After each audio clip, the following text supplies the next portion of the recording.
ধন্যবাদ দিদি, আমি তোমাকে 1 ঘন্টা পরে এসে আইডি কার্ডটা দিয়ে যাচ্ছি। আর এই নাও তোমার চায়ের দামটা।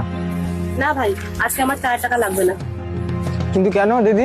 আরে ভাই, তুমি তো জানো আমি এই দোকান চালানোর সাথে সাথে পড়াশোনা করতাম, আর তার সাথে সাথে আমি কিছু কোম্পানিতে ইন্টারভিউ দিয়েছিলাম। সেখান থেকে একটা কোম্পানিতে আমার সিলেকশন হয়ে গেছে, আর আমাকে ওই কোম্পানি থেকে ভালো টাকা স্যালারিও দিচ্ছে। বাহ, এটা তো খুব ভালো কথা দিদি, কংগ্রাচুলেশন। আচ্ছা ভাই, তোমাকে একটা কথা জিজ্ঞাসা করবো? হ্যাঁ দিদি করো। তোমার কোম্পানি তোমাকে ক টাকা স্যালারি দিত? 16,000 টাকা দিদি। তুমি জানো এই দোকান আমাকে তার থেকে বেশি টাকা ইনকাম করে দেয়। তুমি যদি সমাজের ভয় না পাও বা লজ্জা না লাগে, তাহলে তুমি এই দোকানে বসতে পারো। কিসের সমাজ আর কিসের লজ্জা? যখন আমি বিপদে ছিলাম তখন তো ওই সমাজ আমার পাশে এসে দাঁড়ায়নি। হ্যাঁ দিদি, আমি দোকানটা চালাবো, অন্তত নিজের মালিক নিজে তো থাকতে পারবো। আর কত টাকা দিতে হবে দিদি দোকানটার জন্য? না না ভাই, 1 টাকাও দিতে হবে না। এই দোকান আমাকে অনেক কিছু দিয়েছে, আশা করছি এই দোকান তোমাকে অনেক কিছু দেবে।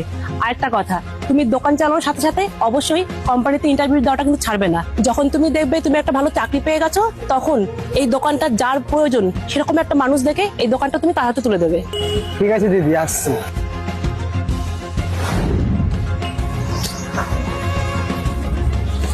দাদা আপনার চা। আরে স্যার, আপনি এখানে?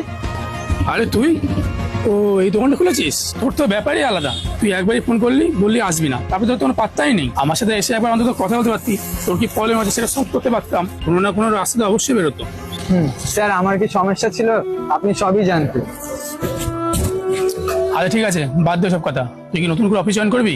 স্যার, আপনি আমাকে যত টাকা মাইনে দিতেন তত টাকা আমি এই দোকান থেকে ইনকাম করে নিই। আর এছাড়া আমি ভালো ভালো কোম্পানিতে ইন্টারভিউ দিচ্ছি।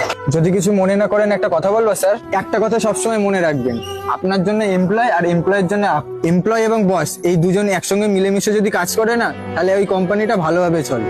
ঠিক আছে স্যার, আপনার আর কিছু লাগবে? না।